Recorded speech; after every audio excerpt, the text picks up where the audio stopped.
Good evening students. आज का हमारा टॉपिक है how to calculate interest rates. दो तरह के इंटरेस्ट रेट्स होते हैं, simple interest rate, compound interest rate. Okay, तो इनको कैसे कैलकुलेट किया जाता है आज हम इस टॉपिक पे बात करेंगे। हमारा लास्ट लेक्चर था इफेक्टिव इंटरेस्ट रेट के बारे में। सजेस्ट करती हूँ मैं आपको, आप उसको ज़रूर देखें। उससे लास्ट लेक्चर था डिविडेंड पॉलिसी के बारे में, उसको भी आप बिल्कुल भी आपने स्किप नहीं करना। बहुत इंपॉर्टेंट टॉपिक्स हैं। प्रोबेबली आपको कहीं जाके किसी भी बुक में भी, शायद किसी लेक्चर में भी शायद इनको एक्सप्लेन ना किया जाए। आप इनको ज़रूर ज़रूर फॉलो अप करें। ओके, हम लेक्चर स्टार्ट कर रहे हैं। सबसे पहले हम बात करते हैं सिंपल इंटरेस्ट रेट कैसे कैलकुलेट किया जाता है। फॉर्मूला होता है P into R into T. P होता है प्रिंसिपल अमाउंट, R है इंटरेस्ट रेट, T है time period. Example, let's say you borrow $1000 at the interest rate annual होता है। Okay, annual interest rate 5% for time. Year time कितना है? 3 years के लिए। कैलकुलेट कैसे करेंगे? 1000 इंटू 5% इंटू 3 इक्वल टू $150। इसका मतलब है कि आपने बोरो किया है $1000 नेक्स्ट 3 ईयर्स के लिए 5% इंटरेस्ट रेट पे, तो $150 इंटरेस्ट रेट बनता है उसका। यानी आपने $150 इंटरेस्ट देना है $1000 बोरोइंग पे। ओके, ये सिंपल इंटरेस्ट रेट होता है। इस तरह से सिंपल इंटरेस्ट जो है, सिंपल इंटरेस्ट इस तरीके से कैलकुलेट किया जाता है। आपने इनिशियल जो प्रिंसिपल अमाउंट होती है उस पर कैलकुलेट करना होता है। ये तरीका होता है इसका, बिल्कुल सिंपल होता है। लेकिन प्रैक्टिकल फील्ड में ये नहीं चलता। प्रैक्टिकल फील्ड में कंपाउंड इंटरेस्ट चलता है। ओके, इस पर हम थोड़ा ज़्यादा फोकस करेंगे। थोड़ा कॉम्प्लेक्स होता है और प्रैक्टिकली भी यही चलता है। ओके, कंपाउंड इंटरेस्ट क्या होता है?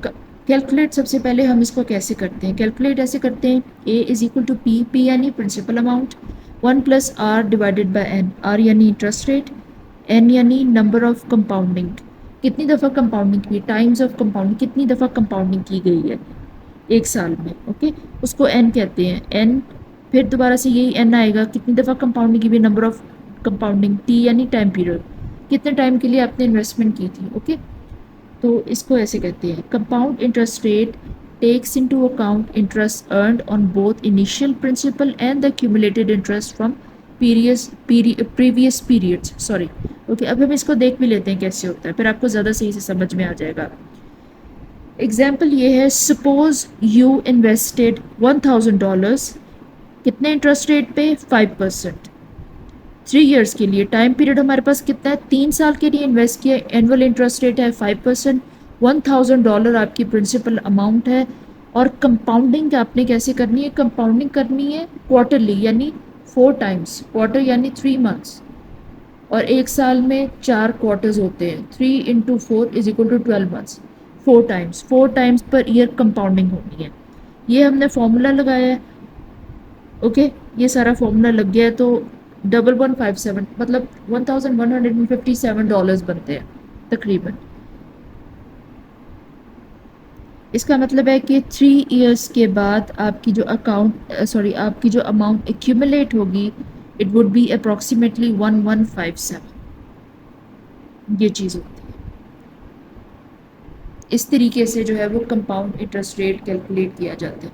ये सिंपल इंटरेस्ट रेट की तरह नहीं होता है।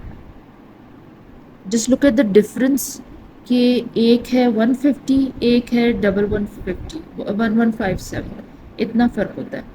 बिकॉज ऐसे होता है कि पहले साल जो प्रिंसिपल अमाउंट थी, आपने उस पर इंटरेस्ट रेट सारा कैलकुलेट कर लिया। जो इंटरेस्ट रेट निकला वो आपने उस प्रिंसिपल में ऐड बैक किया। वो अमाउंट आप सेकेंड ईयर में कैरी फॉरवर्ड कर गए। फिर आपने उस पर जो है दोबारा फार्मूला लगाया सेकेंड ईयर में। वो अमाउंट जो थी वो आपने फिर ऐड बैक की, फिर आप थर्ड ईयर में ले गए, फिर आपने दोबारा से उसके ऊपर फार्मूला लगाया। इस तरह से कंपाउंडिंग काम करती है।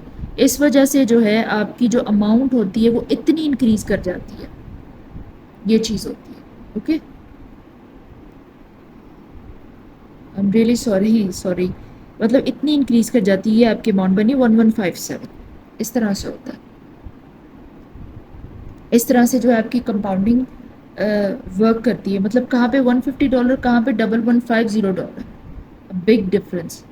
कंपाउंडिंग का ये जो है वो बेसिकली इफेक्ट होता है। कंपाउंडिंग इस तरह से काम करती है। ओके,